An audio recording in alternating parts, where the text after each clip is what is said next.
السلام علیکم معزز خواتین و صاحب، پروگرام رائٹ اینگل کے ساتھ میں ہوں علی ممتاز. ناظرین، آج کے پروگرام جب ہم پیش کر رہے ہیں تو آج ہی کے روز prime minister of Pakistan Imran Khan صاحب نے ٹیلی ویژن کے ذریعے ٹیلی فون کالز ریسیو کی اور لوگوں کے جو پوچھے گئے سوالات ہیں ان پر جواب دیا، رسپونڈ کیا، جس پر لوگوں نے یقیناً مہنگائی کو لے کر بھی سوال پوچھا اور کہا کہ جی اب ہم گھبرا لیں کیونکہ مہنگائی تو اتنی بڑھ گئی ہے، جس کی وجوہات پرائم منسٹر صاحب نے اپنے اس ٹیلی فونک انٹریکٹیو سیشن میں اس کی وضاحت دیتے ہوئے انہوں نے ایک تو انٹرنیشنل کمپیریزن کر کے بتایا کہ جی انٹرنیشنلی بھی مہنگائی بہت زیادہ ہوئی ہے، وہاں بھی لوگوں کی لمبی لمبی لائنیں ہیں، اور پھر ساتھ میں انہوں نے کچھ یہ بھی کہا کہ جی ہم سے پہلے جو گورنمنٹ تھی اس گورنمنٹ کی جو پرفارمنس تھی وہ ایسی تھی، یا جو انہوں نے قرضے لیے ہوئے تھے یا جس حال میں ملک کو چھوڑ کے گئے تھے اس کے بعد جب ہم آئے تو پھر صورتحال بالکل ہی بدل گئی. 2018 میں حکومت قائم ہوئی تھی پاکستان تحریک انصاف کی، اور پھر اس کے بعد یہ سن 2020 میں کووڈ آ گیا، اور اس کووڈ کے آنے کی وجہ سے پوری دنیا کی جو اکانومی ہے وہ بالکل ہی فلیٹ ہو گئی، بیٹھ گئی، جس کی وجہ سے سب کو بہت سے پرابلمس کا سامنا کرنا پڑا. اور پھر صحافیوں کو بھی انہوں نے کہا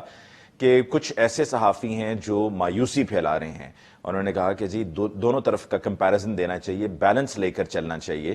ہم یہی کرتے ہیں، کوشش پوری کرتے ہیں کہ ہم بیلنس لے کر چلیں. حتیٰ کہ صحت کارڈ کی بات بھی آج پرائم منسٹر صاحب نے کی، اور صحت کارڈ کی انہوں نے تفصیل بتاتے ہوئے کہا کہ آپ پرائیویٹ ہاسپٹلز میں جا کر علاج کرا سکیں گے، اور ہم پرائیویٹ ہاسپٹلز کو سستی زمینیں دیں گے تاکہ وہ اس کے اوپر پرائیویٹ ہاسپٹلز بنائیں، اور ان کی جو مشینری ہے جب وہ باہر سے آئے گی تو اس کے اوپر جو ڈیوٹیز ہیں وہ چھوڑ دی جائیں گی تاکہ زیادہ سے زیادہ پرائیویٹ ہاسپٹلز بنیں. تو اس سے جو ہمارے سرکاری ہسپتال ہیں اس کا مطلب ہے کہ وہ تو بالکل ہی فارغ ہو جائیں گے، اور پہلے بھی ان کے حالات ایسے ہی تھے کہ ان کو بہتر کرنے کے بجائے ہم پرائیویٹ سیکٹر کی طرف آ گئے ہیں. یہ بالکل اسی طرح ہی ہے کہ ہماری قومی airline Pakistan international airlines کو امپروو کرنے کے بجائے ہم پرائیویٹ ایئر لائنز کو زیادہ سہولیات فراہم کرنا شروع کر دیں کہ جی وہ ترقی کریں، نہ کہ یہ کہ ہم اپنی جو قومی ایئر لائن ہے اس کے معاملات کو درست کریں، اس کی خرابیاں، اس کی خامیوں کو دور کریں.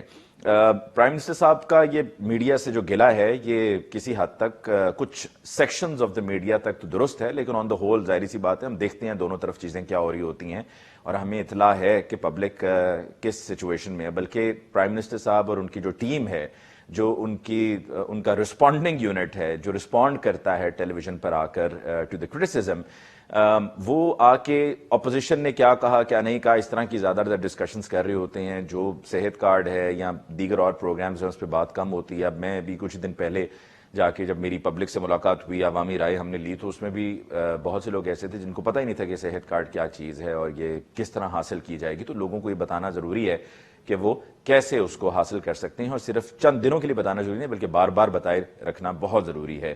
اومیکرون کیسز میں اضافہ ہو رہا ہے، 13% آج کی پرسنٹیج آئی ہے NCOC کے مطابق. سب کو احتیاط سے کام لینا ہے، بہت سے لوگ اس سے متاثر ہو رہے ہیں. ماسک کا استعمال ہمیں جاری رکھنا ہے، احتیاط ہمیں جاری رکھنی ہے، اور جو گورنمنٹ کی طرف سے احتیاطی تدابیر بتائی جاتی ہیں، جو ایکسپرٹس کی طرف سے احتیاطی تدابیر بتائی جاتی ہیں، ان کو سنا انسنا نہیں کر دینا ہے بلکہ اس پر حتی الامکان کوشش کرنی ہے کہ اس پر عمل درآمد ہو سکے. آج کے پروگرام میں جی towards the end of the show ہم اومیکرون پہ بھی بات کریں گے اور کس طرح ہم اس سے اپنے آپ کو محفوظ رکھ سکتے ہیں، اس پر بھی بات ہوگی، اور کب جا کر اس کے کیسز میں کمی آنا شروع ہوگی، یعنی کہ جو ابھی کرو اوپر کی طرف ہے وہ فلیٹننگ آف دا کرو کب ہوگا اور پھر ڈپ کب آئے گا. لیکن ساتھ ہی ساتھ ہم نے ریسنٹلی دیکھا کہ پاکستان تحریک انصاف کے اندر ہی پاکستان تحریک انصاف کے کچھ ایسے ممبران ہیں جو اپنی ہی پارٹی پر تنقید کر رہے ہیں. نور عالم خان صاحب نے فلور آف دا ہاؤس پر تنقید کی، اور انہوں نے کہا کہ جو اگلی 3 روز میں لوگ بیٹھے ہوئے ان کو ECL میں ان کا نام ڈال دیا جائیں. پھر اس کے بعد انہوں نے کہا جی مجھے بھی میرے خلاف احتجاج کیا جا رہا ہے، مجھے پتہ ہے کہ احتجاج کی کال دینے والے کون ہیں، پھر دھمکیاں بھی دی جا رہی ہیں. اور یہ معاملہ صرف نور عالم خان صاحب کی حد تک نہیں تھا، اس سے پہلے ہم جانتے ہیں کہ اور بھی لوگ تھے جو پارٹی سے علیحدہ ہو چکے ہیں. حامد خان ایک بہت بڑا نام تھا پاکستان تحریک انصاف کا. حامد خان صاحب بلکہ فاؤنڈنگ ممبرز میں سے بھی تھے، لیکن اب ان کا کوئی اتا پتہ نہیں ہے کہ وہ کہاں پر ہوتے ہیں. اور اکبر ایس بابر بھی جو اب یہ فارن فنڈنگ کیس میں اس کیس کو لے کے چل رہے ہیں، اس کی پیروی کر رہے ہیں، یہ بھی پاکستان تحریک انصاف کے فاؤنڈنگ ممبرز میں سے ایک تھے. اور ساتھ میں احمد جواد صاحب جو ہمارے پروگرام میں پاکستان تحریک انصاف کی آکے نمائندگی کرتے رہے ہیں، اور کئی مرتبہ ہمارے ساتھ انہوں نے پروگرام میں پارٹیسپیٹ کیا اور بڑی بھرپور انہوں نے پاکستان تحریک انصاف کے ڈیفنس میں ریزننگ بھی دیتے رہے ہیں. انہوں نے بھی سوشل میڈیا کے ذریعے اپنے تحفظات کا اظہار کیا، اور ان کے تحفظات کا اظہار کرنے پر ان کو ایک شو کاز نوٹس دیا گیا، پھر دوسرا دیا گیا، پھر انہوں نے شو کاز نوٹس کا جواب دیتے ہوئے اپنی تفصیل بتائی کہ ان کا کیا خیال ہے، اور انہوں نے پھر تھریٹس وغیرہ کا بھی ذکر کیا. اور پھر آخرکار کل پتہ یہ چلا کہ جو ان کی جو پارٹی رکنیت ہے اس کو معطل کر دیا گیا ہے. آج کے پروگرام میں ہم بات کریں گے احمد جواد صاحب سے، لیکن ان سے گفتگو کا باقاعدہ آغاز کرنے سے پہلے ہم لیتے ہیں مختصر وقفہ. ملاقات ہوگی وقفے کے بعد.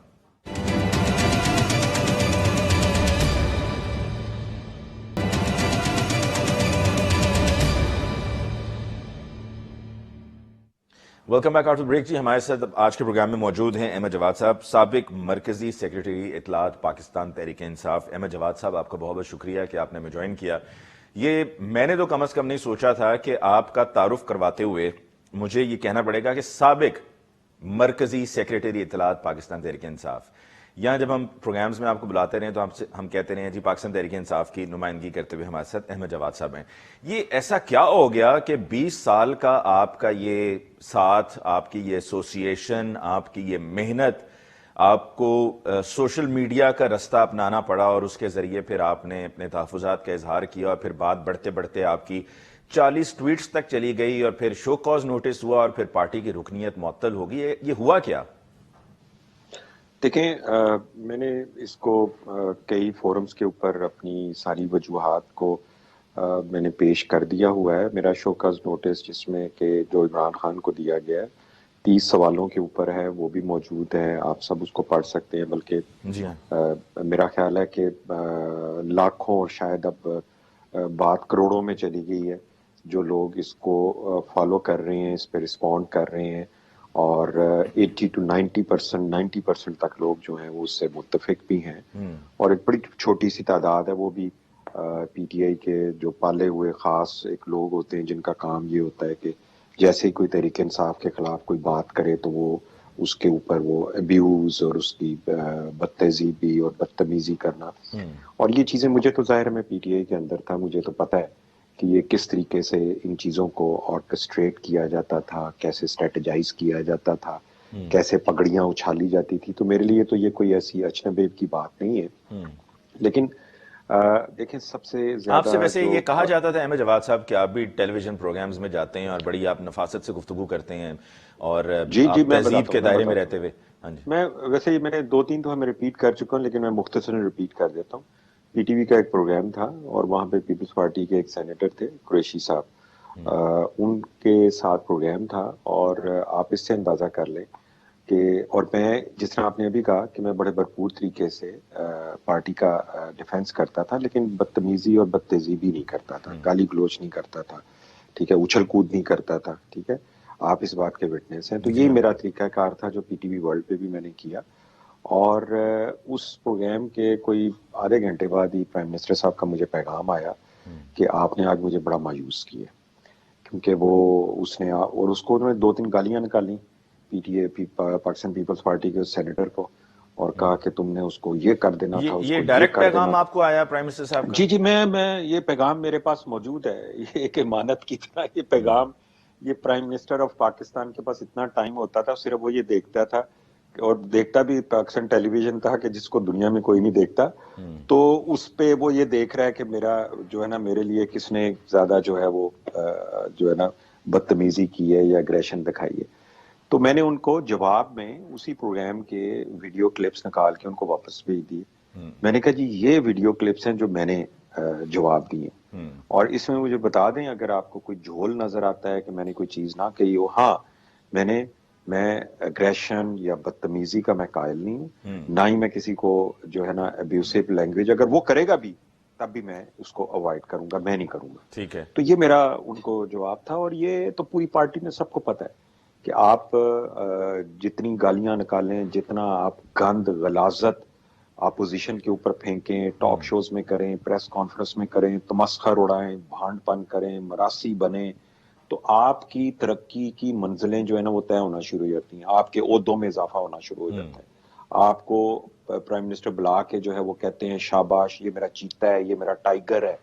یہ جب آپ ایک لیڈر جو ہے، ٹھیک ہے، بات کرتے ہیں ریاست مدینہ کی، تو رسول پاک صلی اللہ علیہ وآلہ وسلم کا جو کردار اچھا اور یہ جو بتائیے گا اخلاق احمد تھا. جواد صاحب کہ کیا یہ درست ہے کہ ایک دفعہ کچھ ایسا بھی ہوا تھا کہ فیصل واڈا صاحب تھے یا فیصل جاوید صاحب تھے، انہوں نے کسی ٹیلی ویژن پروگرام میں ایک کاغذ لے کر یوں لہراتے ہوئے کہا کہ یہ دیکھیے میرے پاس تفصیل موجود ہے، اور پھر جب میٹنگ ہوئی پرائم منسٹر صاحب سے تو پرائم منسٹر صاحب نے کہا کہ مجھے پتا ہے کہ تمہارے پاس کاغذ پر کچھ بھی نہیں لکھا ہوا تھا، تم ایسے دکھا رہے تھے، لیکن اس بات پہ بڑے خوش ہوئے کہ تم نے پورا سین آن کیا تھا۔ جی یہ آپ کو میں بتاؤں، بلکہ ٹریننگ ایک قسم کی دیا کرتے تھے کہ جب آپ جایا کریں پروگرامز کے دوران تو آپ کے پاس کوئی دتھے ہونے چاہیے کاغذوں کے، کسی کو کیا پتا کہ ان میں کیا ہے، تو آپ وہ جتنے پڑھے ہوں گے اس سے ناظرین کے اوپر اور دیکھنے والوں کے اوپر بڑا اچھا ایک تاثر پڑتا ہے کہ یہ بندہ جو بات کر رہا ہے اس کے ساتھ کوئی ڈاکومنٹس وغیرہ بھی ہیں۔ تو یہ سارے ڈرامے آپ جو پچھلے دنوں پورا میڈیا، مطلب let's be neutral on this thing, پورے میڈیا نے مریم نواز کی ایک ٹیلی فونک گفتگو جو پرویز رشید صاحب ہے اس کے اوپر بڑے سوال اٹھائے۔ میں تو ایسی گفتگو جو ہے 10,000 دفعہ سن چکا ہوں پی ٹی آئی کے اندر، اچھا، اس سے زیادہ جو ہے گالی گلوچ میں سن چکا ہوں جو کہ میڈیا کے اینکرز کے بارے میں جن خیالات کا اظہار جو ہے وہ ہمارے پرائم منسٹر صاحب کرتے کن تھے، کن کن اور کن پھر ہمارے میڈیا کے اینکر حضرات کے لیے یہ الفاظ کا استعمال کیا جاتا رہا ہے؟ اگر نہ بھی میں بتاؤں تو آپ گیس کر سکتے ہیں، نہیں، میں چاہ رہا ہوں یعنی آپ ہر بتا وہ دیں۔ شخص، نہیں دیکھیں، ہر وہ شخص جو کہ who is not music to his ears، ٹھیک ہے نا، وہ ان کے لیے ٹھیک نہیں ہے، چاہے وہ صحیح بات کر رہا ہو یا نہ کر رہا ہو۔ تو ایسے سب سے اوپر ٹاپ پہ تو آپ سلیم صافی کو رکھ لینا اچھا، کہ سلیم صافی ان کا تو بس چلے تو وہ کہیں کہ سلیم صافی کو اس شاید دنیا سے اٹھا دو اگر ان کا بس چلے تو، اتنا ایک نفرت والی سچویشن ہے ان کی نا۔ تو یہ تو ان اچھا، کا اپنا ایک یہ بھی کیا وردی کہا ہے۔ جاتا رہا ہے، انسٹرکشنز دی جاتی رہی ہیں کہ جی فلاں کے پروگرام میں جاؤ، ضرور جاؤ، اور فلاں کے پروگرام میں جا کر اینکر کو اس طرح سے اس کو کاؤنٹر کرو اور اس کو جی امبیرس کرو بالکل ہوتا یا بدتمیزی کرو۔ دیکھیں میں نے اگر اپنی ٹیم میں کسی کو کہنا ہے کہ آپ جا کے اگریسولی کچھ، میں تو یہ تو لفظ تو نہیں استعمال کروں گا نا کہ تم جا کے بدتمیزی کرو، ٹھیک ہے، یہ لفظ تو نہیں استعمال کروں گا، لیکن میں اپنے ڈائریکشن جب میں دے رہا ہوں گا، یا خاص طور پہ اگر کوئی بدتمیزی کر کے آ رہا ہے، گالیاں دے کے آ رہا ہے، اپنے فیصل واڈا کی ایگزامپل دی، آپ کے پاس سارے اسپوکس پرسن ہیں سامنے، وہ جب واپس جاتے تھے تو خان صاحب ان کو تھاپی دیتے تھے اور وہ باہر نکل کے کہتے تھے کہ جی کہ خان صاحب نے آج مجھے اس چیز کے اوپر تھاپی دی ہے۔ پی ٹی آئی کے ایک لیڈر نے پارلیمنٹ کے اندر ننگی گالیاں دی تھی، ساری دنیا نے سنی تھی، وہ جب واپس گیا تو خان صاحب نے کہا تو چیتا ہے، تو میرا ٹائیگر ہے، ہاں، اور اس نے کہا چلو جی میری تو نوکری پکی ہوگی، پہلا تو میری نوکری خطرے سی، لگ نہیں رہا سی، اگلی دفعہ پتہ نہیں ٹکٹ بھی ملتا ہے کہ نہیں ملتا، لیکن یہ میں ایک کام کر کے آیا پارلیمنٹ وچ کھڑے ہو کے، تے اس تو بعد میری نوکری پکی ہو گئی۔ دیکھیں یہ جو ہے نا، آپ ایک لیڈر جو ہے وہ اپنی مثال سے، اپنے کردار سے جو ہے وہ ایک ماحول کو پیدا کرتا ہے اچھا، مجھے یہ چیز اخلاق کا بتائیے کہ یا احمد جواد بات صاحب چیت کا۔ کہ آپ نے جو تنقید کی پارٹی پر، ٹھیک ہے آپ اپنے انفرادی سطح میں یہ کر رہے ہیں، لیکن چونکہ آپ کا تعلق پاکستان تحریک انصاف سے ہے، اور جب آپ مختلف موضوعات پر اپنی ہی گورنمنٹ کی ناقص کارکردگی پر بات کریں گے، اپنے خیالات کا اظہار کریں گے، تو اپوزیشن خاص طور پر اس کو فوراً پک کرے گی، میڈیا بھی پک کرے گا کہ جی اپنا ہی پی ٹی آئی کا بندہ پی ٹی آئی پہ تنقید کر رہا ہے۔ تو جو آپ کے تحفظات تھے، جو آپ کی آبزرویشنز تھیں، آپ ان کو پارٹی کی میٹنگ میں جو پلیٹ فارمز جس میں آپ کو جو نوٹس جاری جی میں ہوا تھا بتا دیتا اس میں ہوں، بھی میں کہا بتا گیا تھا، دیتا اور ہوں آپ کی جی یہ جو ممبرشپ ختم کی گئی ہے اس میں جی بھی کہا گیا کہ پلیٹ فارمز کو آپ نے استعمال نہیں کیا جو پارٹی کے پلیٹ فارمز تھے۔ جی دیکھیں میں پارٹی کا مرکزی سیکرٹری اطلاعات تھا، اور میری رپورٹنگ جو بنتی ہے وہ چیئرمین، چیف آرگنائزر اور سیکرٹری جنرل کو بنتی ہے، اور میں نے چیف آرگنائزر اور چیئرمین دونوں سے متعدد دفعہ درخواست کی، اور مقصد یہی تھا کہ میں ان کو گریوٹی آف سچویشن بتا سکوں، اپنی فیڈ بیک دے سکوں۔ جب مجھے اس بات کا یقین ہو گیا کہ ایک خوش آمدی ٹولہ کاربن مونو آکسائڈ کی طرح پرائم منسٹر کو سلا چکا ہوا ہے، اور اگر میں نے نہ جگایا تو یہ ان کے لیے بھی خطرہ ہے، پارٹی کے لیے بھی خطرہ ہے، اور ملک کے لیے بھی خطرہ ہے، تو میں نے ان سے ریکویسٹ کی کہ میں آپ کو کچھ فیڈ بیک دینا چاہتا ہوں، اور وہ یہی فیڈ بیک تھی، لیکن کوئی جواب نہیں آیا اس کا۔ تو آپ بار بار کہتے ہیں جواب نہیں آتا، تو اس کا مطلب تو آپ سمجھ جائیں کہ پھر نہ ہی سمجھو۔ اچھا، اس اور میں احمد اس کے جواد صاحب بعد یہ بھی کہا جاتا ہے، آپ اپنی بات ضرور مکمل کیجیے گا، لیکن یہ بھی کہا جاتا ہے کہ جی دیکھیے احمد جواد صاحب نے یا کسی نے بھی اگر تنقید کی تو اس لیے کی کہ جی انہوں نے کوئی عہدہ مانگا ہوگا, نہیں مل رہا, ملاقات کے لیے وقت مانگا ہوگا, ملاقات کے لیے وقت نہیں مل رہا, یا انہوں نے کوئی اور اپنے کام کے لیے سفارش کی اور وہ کام نہ ہوا تو جس پر وہ بفر گئے اور انہوں نے یہ سب کر دیا. جی دیکھیں, ایک تو پی ٹی آئی کے اندر نا میرا پورا ٹریک ریکارڈ موجود ہے. جتنے عہدے مجھے آج تک دیے گئے ہیں وہ عہدے میں نے ان کو ایک پروڈکٹ بنا کے, ان کو پورا ایک کانسیپٹ ڈیولپ کر کے میں نے پلیٹ میں رکھ کے واپس کیے ہیں. تمام عہدے آج تک جتنے بھی مجھے دیے گئے ہیں, چاہے وہ میڈیا سیل کے حوالے سے ہے, چاہے وہ پی ٹی آئی یورپ کے پی ٹی آئی کے چیپٹرز بنانے کے حوالے سے ہے, چاہے وہ بہاول نگر ڈسٹرکٹ میں پی ٹی آئی کا قلعہ بنانے کے حوالے سے ہے, جتنے مجھے آج تک عہدے دیے گئے وہ سارے میں نے پروڈکٹ بنا کے عمران خان کو خود ان کو دیے اور ان کے حوالے کیے, اور میں نے کہا کہ میں نے کر دیا اپنا کام. تو میرا تھوڑا سا کام کا طریقہ کار یہ ہے, میں عہدوں کے پیچھے بھاگنے والا نہیں ہوں, اور آج تک پی ٹی آئی میں کبھی بھی مجھے کوئی عہدہ میرے مانگنے پہ نہیں دیا گیا. ایون یہ مرکزی سیکرٹری اطلاعات جس کے لیے ایک بڑی دنیا لابنگ کرتی تھی خان صاحب کے پاس کہ جی مجھے لگا دیا جائے, بڑے بڑے نام ہیں اس میں, لیکن مجھے جو ہے یہ سیف اللہ نیازی نے خود فون کر کے کہا کہ عمران خان پوچھ رہے ہیں کہ آپ کو ہم نے مرکزی سیکرٹری اطلاعات لگانا ہے, اور یس اور نو, اور میں نہیں لگنا چاہتا تھا کیونکہ مجھے ڈیفینڈ کرنا جو ہے اس حکومت کی کارکردگی اس کو ٹھیک نہیں لگ رہا تھا. لیکن اس وقت ایک لیڈر کی طرف سے جب آپ کو ایک کال آتی ہے تو آپ اپنی ذمہ داری سمجھتے ہیں, اپنی ڈیوٹی سمجھتے ہیں, تو میں نے اس پہ یس کر دیا, لیکن بوجھل طریقے سے. اور اس کے بعد 2 سال تک میں نے جب اس پہ کام کیا, ہر پروگرام کے بعد جب میں ایک ٹاک شو کر کے آتا تھا تو میں ضمیر کے اوپر ایک بوجھ لے کے جاتا تھا, ہیوی ہارٹیڈ میں پروگرام سے نکلتا تھا. مجھے نہیں اچھا لگتا تھا کہ میں وہاں پہ جو فیکٹس بیان کر رہا ہوں وہ میں اپنی ضمیر کی آواز کے اوپر کر رہا ہوں یا میں ایک منافقت کا مظاہرہ کر رہا ہوں. تو یہ 2 سال تک تو چلتا رہا سلسلہ. پھر میں نے 1 سال سے ڈیلیبریشن کی اور میں فیصلہ کر چکا تھا. ملک کی کچھ اہم شخصیات جن کو پورا پاکستان جانتا ہے ان کے ساتھ میری پورا 1 سال ڈسکشن اس کے اوپر ہوتی رہی ہے, اور انہوں نے میں کہتا رہوں کہ میں ریزائن کرنے لگا. مجھے کہا گیا نہ تو کہ احمد کریں جواد آپ صاحب, ریزائن. کیا آپ کوئی اور اب پولیٹیکل پارٹی جوائن کرنے کا ارادہ رکھتے ہیں؟ دیکھیں میری آپشنز اوپن ہیں. سب سے پہلے تو یہ پی ٹی آئی کا ایک غیر قانونی جو قدم انہوں نے اٹھایا ہے, غیر آئینی, سب سے پہلے تو میں اس کو ثابت کروں گا الیکشن کمیشن آف پاکستان میں اور اسلام آباد ہائی کورٹ میں کہ یہ ایک غیر قانونی اور غیر آئینی, تاکہ لیکن اس سے پی کیا ٹی آئی ہوگا کو احمد جواد صاحب؟ بات بگڑ گئی, پارٹی کے چیئرمین کے ساتھ ہی ہاں بات آپ صحیح بگڑ کہہ رہے گئی, ہیں, آپ اور ٹھیک کہہ جو رہے آپ ہیں. نے کہہ دیا لیکن آپ کو دیکھیں, دھمکیاں بھی مل رہی ہاں ہیں, اور پھر میں نے نمن جی کے جی لیے جی پیسے دیے, میں نے شوکت خانم کے لیے دیے, میں نے زلزلے میں دیے, میں نے دفتر کے پیسے پے کرتا رہا, خرچے چلاتا رہا دفتر کے. تو یہ بات اب بگڑ گئی ہے. بات بگڑنے کے بعد اگر آپ چیزوں کو چلیں کچھ عرصے کے لیے مینڈ کر بھی لیتے ہیں تو وہ کچھ عرصے کے لیے ہونا ہے, وہ بدمزگی رہے گی اب. نہیں, میں مینڈ کرنے نہیں جا رہا. میں اپنی زندگی میں کبھی دوبارہ عمران خان کو ایک لیڈر ماننے کے لیے تیار ہی نہیں. فالو کرنا تو بہت دور کی بات ہے, لیکن پی ٹی آئی جو ہے نا وہ عمران خان کی کوئی جاگیر نہیں ہے. یہ ایک نظریے کا نام ہے جس میں اس میں جو ورکرز جنہوں نے 20-20 سال یا 25-25 سال کام کیا ان کا خون اور پسینہ ہے. جی, یہ کوئی کسی ایک کی کوئی جاگیر نہیں ہے. میں نے اس کو ایک اصولی طور پہ ثابت کرنا ہے کہ آپ کے تو اقدامات اور فیصلے جو ہیں وہ غیر قانونی بھی ہوتے ہیں, غیر آئینی بھی ہوتے ہیں. شیشہ دکھانا تو ضروری ہوتا ہے, لیکن میں نے ایکچولی کرنا کیا ہے کہ کیا میں نے پی ٹی آئی کے اندر رہتے ہوئے پی ٹی آئی کے لوگوں کو اکٹھا کرنا ہے اس نظریے کو زندہ کرنے کے لیے, یا میں نے پی ٹی آئی سے باہر کسی اور جماعت کو جوائن کرنا ہے. یہ فیصلہ بھی ہونا باقی ہے, اچھا یہ بتائیے احمد لیکن جواد میری صاحب کہ آپشنز آپ کو اوپن ہیں. During these years in Pakistan Tehreek Insaf 20 years and then 2018 کے بعد جب حکومت میں آئے, آپ نے 2018 کے بعد سے لے کے اب تک پاکستان تحریک انصاف میں کرپشن ہوتے ہوئے دیکھی ہے؟ دیکھیں میں آپ کو کرپشن کہہ لیں, ویلیوز کہہ لیں, ماحول کہہ لیں, یہ تو 18 سال یا 2018 تک آپ کہہ لیں جو بھی ہمارا سفر تھا اس میں ہمارا کام بڑا آسان تھا.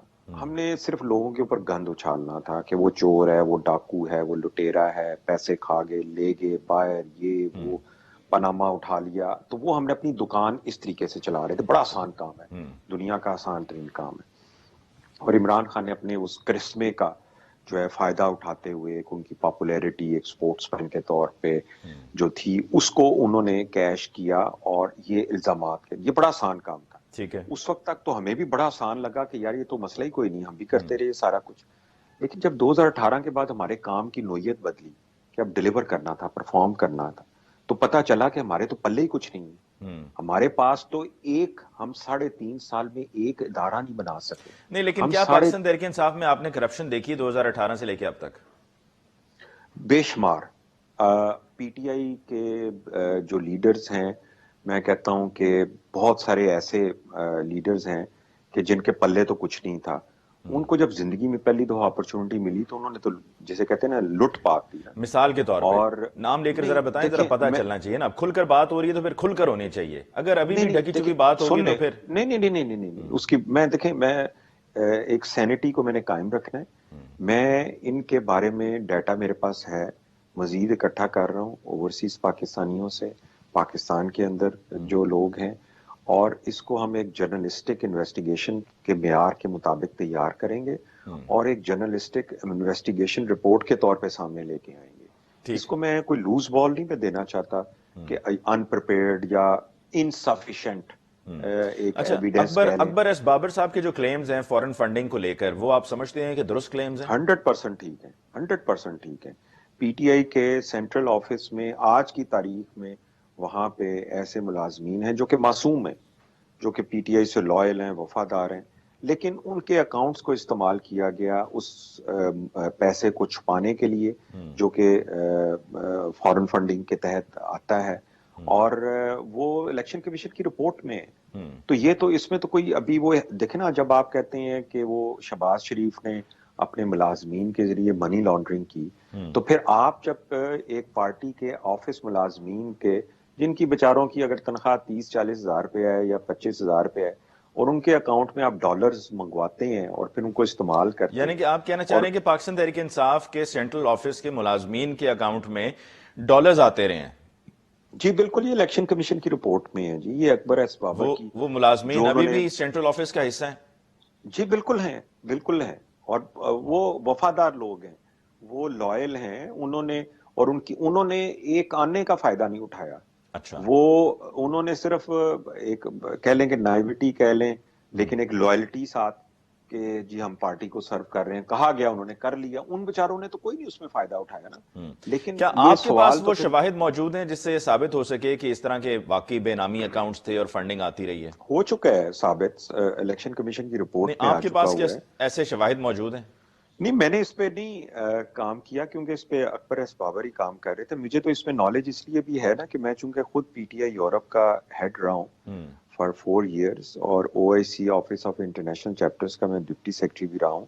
تو میرے پاس تو چونکہ میں تو ان چیزوں کو سب کو مینج کرتا نا تھا، مجھے تو پتہ ہے ان چیزوں کا. ٹھیک. لیکن ظاہر ہے کہ میں نے اس کو کوئی ایویڈنس کے ساتھ کوئی انویسٹیگیٹ نہیں میں کرتا رہا. لیکن جو اکبر ایس بابر کہہ رہے ہیں وہ بالکل درست ہے، اور الیکشن کمیشن نے اس کو ویلیڈیٹ بھی کر دی ہے. اب یہ کام ہے میں سمجھتا ہوں اس ملک کے احتساب کے اداروں کا اور الیکشن کمیشن کا بھی ایک حد تک، کہ اب انہوں نے رپورٹ تو جاری کی ہے لیکن اب اس کا فیصلہ بھی تو سنائیں. اس میں جو اس کے چلیں، نتیجے میں جو ہونا چاہیے اس آخر میں ملک میں. احمد جواد سے بھی بتائیے کہ آپ نے دھمکیوں کی بات کی، آپ کو کس سے دھمکیاں مل رہی ہیں اور کیا کہا جا رہا ہے؟ دیکھیں مجھے ہمارے اپنے دوست بھی ہیں، انہوں نے بھی مجھے کئیوں نے میسج کیا، فون کیا، تھوڑا کیئرفل ہو جائیں، بلکہ یہاں تک بھی کہا گیا کہ آپ ٹرکی میں بھی آپ کو you need to be careful. یہاں تک یعنی میں یہاں پہ اپنی فیملی ویکیشنز کے لیے یہاں پہ موجود ہوں، اپنی فیملی کے ساتھ، اپنی بیٹیوں کے ساتھ، اور مجھے یہ پتا چلا کہ جی کہ I need to be careful even in Turkey. اچھا. تو پھر اس کے بعد جو اور جس طریقے سے ہدایات کہ کیسے مجھے ہینڈل کرنا ہے، وہ تو وہ چیزیں ظاہر ہے میرے تک بھی پہنچ ہی جاتی ہیں. تو اس لیے میں نے یہ ایک وارننگ کے طور پہ ان کو کہا اب کھیلنا ہے تو پھر آئیں.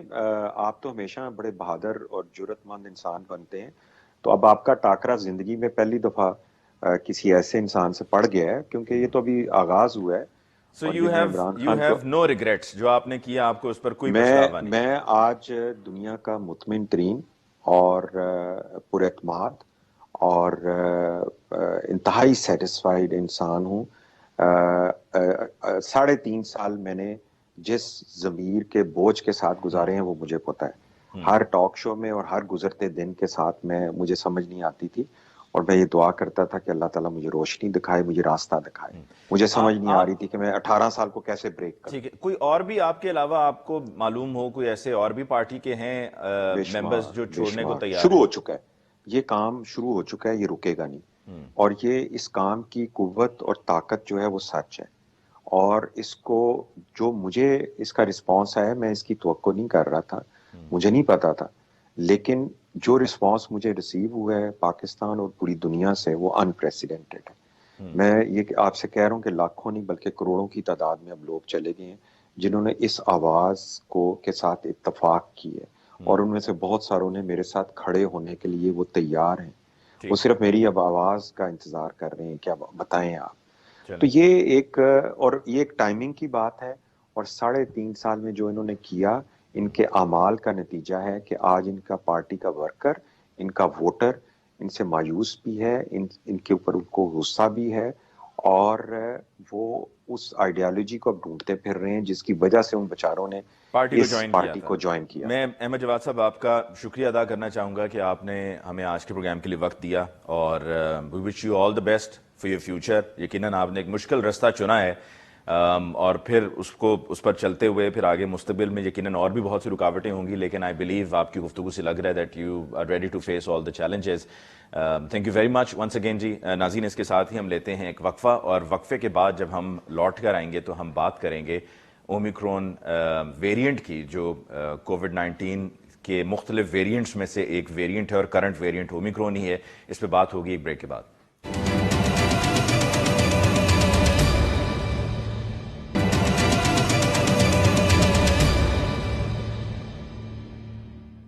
ناظرین، بریک کے بعد ایک دفعہ پھر آپ کو کہتے ہیں خوش آمدید. جیسا کہ آپ سے کہا تھا کہ وقفے کے بعد لوٹ کر آئیں گے تو ہم بات کریں گے کرونا وائرس کی، اور جو موجودہ ویریئنٹ ہے اومیکرون، اس کے حوالے سے. این سی او سی کے اعداد و شمار کے مطابق جو یہ 23 جنوری یعنی کہ آج کے جو اعداد و شمار ہیں، اس میں تقریباً 58,334 ٹیسٹ کنڈکٹ کیے گئے ہیں، اور 7,586 پازیٹیو کیسز رپورٹ ہوئے ہیں، جو کہ بنتے ہیں 13%. اور پیشنٹس آن کریٹیکل کیئر ہیں 1083. اس کے علاوہ این سی او سی کی طرف سے کچھ پابندیاں بھی لگائی گئی ہیں، اور یہ پابندیاں لگانے کی وجہ وہی جو پہلے بھی ہمیشہ سے رہی ہے کہ کیسز کی جو تعداد میں اضافہ ہو رہا ہے اس کو سلو ڈاؤن کیا جائے، اور پھر اس ویریئنٹ سے چھٹکارا حاصل کیا جائے، جس طرح ہم نے پہلے کے ویریئنٹ سے چھٹکارا حاصل کیا. آج کے پروگرام میں جی ڈسکشن اب کووڈ کو لے کر ہمیں جوائن کیا ہے ڈاکٹر عطاء رحمان صاحب نے، چیئرمین ٹاسک فورس سائنس اور ٹیکنالوجی. ڈاکٹر صاحب کا بہت بہت شکریہ کہ آپ نے مجھے جوائن کیا. سر، یہ بتائیے گا کہ جو میری معلومات کے مطابق، اور جو میں نے کچھ پچھلے سال اگست، جولائی، سپٹمبر کے فگرز بھی دیکھے، کیا یہ جو 13% کی پازیٹیوٹی آ رہی ہے، کیا یہ اب تک جب سے کووڈ پاکستان آیا ہے سن 2020 سے لے کے اب تک، یہ سب سے زیادہ نہیں ہے؟ جی ہاں، بالکل یہ سب سے زیادہ ہے، اور یہ اور بڑھے گی کیونکہ یہ 400 سے 500% زیادہ تیزی سے پھیلتا ہے یہ جو اومیکرون ہے ڈیلٹا ویریئنٹ کے مقابلے میں. تو جس کی وجہ سے یہ بہت تیزی سے پھیل رہا ہے، اور یہ آپ دیکھیں گے کہ ہفتہ 2 ہفتے میں اور تیزی سے پھیلے گا. اور یہی وجہ ہے کہ یہ زیادہ خطرناک ہے ڈیلٹا کے مقابلے میں. حالانکہ مورٹیلٹی ریٹ کچھ کم ہے اس سے، لیکن کیونکہ سپریڈ زیادہ ہے، زیادہ لوگ متاثر ہو رہے ہیں، تو اس کی وجہ سے آپ 2 سے 3 ہفتے بعد دیکھیں گے کہ ہاسپٹلس میں بھی پریشر بہت پڑ سکتا ہے. خاص طور پہ ایسے شہر جیسے کراچی جہاں پازیٹیوٹی ریٹ جو ہے وہ 40-45% تک پہنچ چکا ہے. نیشنل ایوریج 13-13.5% ہوگا، لیکن کراچی میں تو بالکل آؤٹ آف کنٹرول ہے اس وقت. جی ڈاکٹر عطاء رحمان صاحب، یہ بتائیے گا کہ یہ اس میں آپ کو اس کو سلو ڈاؤن ہوتے ہوئے کب تک دیکھ رہے ہیں؟ کتنے مہینے لگ سکتے ہیں کہ یہ سلو ڈاؤن ہو، اور پھر فلیٹننگ آف دا کرو، یا پھر دوبارہ سے ڈپ آئے؟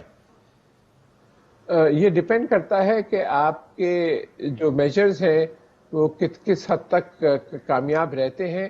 ایس او پیز کو میں اور آپ کس حد تک فالو کرتے ہیں، یہ ہم پر ڈیپینڈ کرتا ہے. اور جو حکومت جو میجرز دے رہی ہے اس کا امپیکٹ عام طور پہ 2 سے 3 ہفتے بعد آنا شروع ہو جاتا ہے. لیکن ایکچولی 1.5-2 مہینے لگ سکتے ہیں اس سے پہلے کہ یہ کم ہونا شروع ہو. یہ لیکن پریڈکٹ کرنا ذرا مشکل ہے.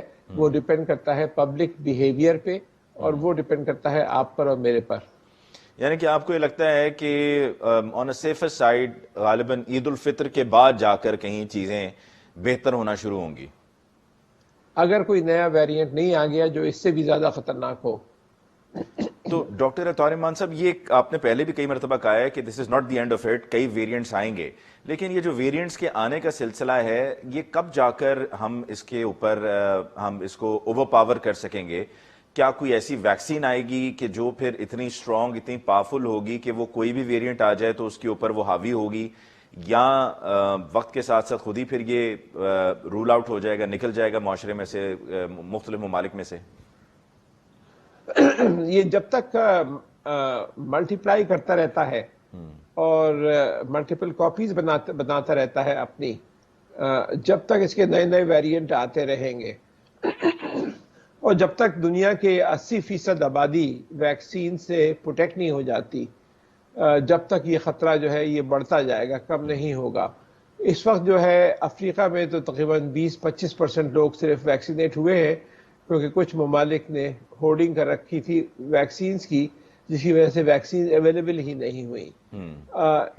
اور جو ویکسین ایسی آ جائے جو آپ کا بچاؤ کر لے مختلف ویریئنٹس کے خلاف، یہ بہت مشکل لگتا ہے، کیونکہ ویکسینز 1 سے 1.5 سال پیچھے ہوتی ہیں. ویریئنٹ اگر آج آیا ہے اور ویکسین آپ آج ڈیولپ کرنا شروع کرتے ہیں تو اس کو 1 سال سے 1.5 سال لگے گا ویکسین کو مارکیٹ میں آتے اور جب تک پتہ نہیں کتنے ویریئنٹس آ چکے ہوں گے. تو ویکسین ایک حد تک پروٹیکٹ کرتے ہیں آپ کو، لیکن ایکچولی جو ہے یہ یا تو آپ ہرڈ امیونٹی پیدا ہو جائے، لوگ اتنے بیمار ہو کے بہتر ہو جائیں کہ آپ کے اندر آپ کو لگ رہا ہے ڈاکٹر صاحب کہ دنیا ہرڈ امیونٹی کی طرف جا رہی ہے؟ کچھ ممالک جا رہے ہیں ہرڈ امیونٹی کی طرف، جہاں کچھ ممالک میں ویکسینیشن بہت ہو گئی ہے، وہاں بھی کافی حد تک امیونٹی ہے. لیکن اس کا مطلب یہ نہیں ہے کہ ویریئنٹس آئیں گے نہیں، ویریئنٹس پھر بھی آتے رہیں گے، کیونکہ جن لوگوں کو امیونٹی ہوتی ہے ان پر بھی اٹیک کرتے ہیں اومیکرون یا دوسرے ویریئنٹس، لیکن اٹیک کی شدت نہیں ہوتی. لیکن وہ اٹیک کرتے ہیں، ملٹیپل کاپیز بناتے ہیں اور پھر باہر نکلتے ہیں، اور اس کے نئے نئے ویریئنٹس پھر بھی آپ کے آ سکتے ہیں. تو آپ کو کافی حد تک پروٹیکشن ہو جائے گی، شدت بیماری سے کم ہو جائے گی، لیکن یہ سلسلہ ضروری نہیں ہے کہ یہ ختم ہو جائے اور رک جائے. فلو وائرس دیکھیے کتنے عرصے سے ہمارے درمیان موجود ہے اور ہر سال آتا ہے، اٹیک کرتا ہے اور لاکھوں جانیں لے کے چلا جاتا ہے اور پھر آتا ہے. جی بالکل ایسے ہی ہے. ڈاکٹر صاحب، کچھ لوگوں کی طرف سے یہ میں نے سوشل میڈیا پہ بھی دیکھا ہے کہ شکایات موصول ہو رہی ہیں، لوگ یہ کہہ رہے ہیں کہ جی 2 سال ہو چکے ہیں اس وائرس کو آئے ہوئے پوری دنیا میں، جس میں پاکستان میں بھی آیا، لیکن اب تک ہمارا وہ جو PCR ٹیسٹ ہے اس کی پرائس وہی 6,500 پر ہے، جبکہ یہ اعلان ہوا تھا کہ جی ہم خود سے بنا رہے ہیں ٹیسٹنگ کٹس، اور ہماری ٹیسٹنگ کٹس کی جب بن جائیں گی تو پھر یہ ٹیسٹ کی جو قیمت ہے یہ کم ہو جائے گی. جی ایک تو جو PCR مشینز ہیں وہ محدود ہیں اور بہت مہنگی ہوتی ہیں، آپ پاکستان میں نہیں بناتے، باہر سے امپورٹ کرنی پڑتی ہیں. دوسرے جو PCR کٹس ہیں وہ آپ اگر اس پہ ایفرٹ کریں بنا سکتے ہیں، لیکن وہ انٹرنیشنلی سرٹیفائیڈ نہیں ہوں گی جب تک کہ آپ اس کو سرٹیفیکیشن صحیح طریقے سے کرائے نہیں، اس میں وقت لگتا ہے. تیسرے پروفٹ کا موٹیویشن ہے، پرائیویٹ سیکٹر منگا رہا ہے اور پرائیویٹ سیکٹر اس کو استعمال کر رہا ہے، لیکن ہوم کٹس اب اویلیبل ہیں، آپ خود اپنا ٹیسٹ کر سکتے ہیں اور وہ مقابلتاً کافی سستی ہیں اور کافی ایکوریٹ ہیں. تو اور PCR جو ہے پھر بھی 100% اس کا رزلٹ نہیں ہوتا، کافی حد تک 20 سے 25% فالس نیگیٹو آ سکتے ہیں، یعنی کہ آپ کو کووڈ ہے، بیماری ہے، لیکن PCR بتا رہا ہے کہ نہیں آپ ٹھیک ہے.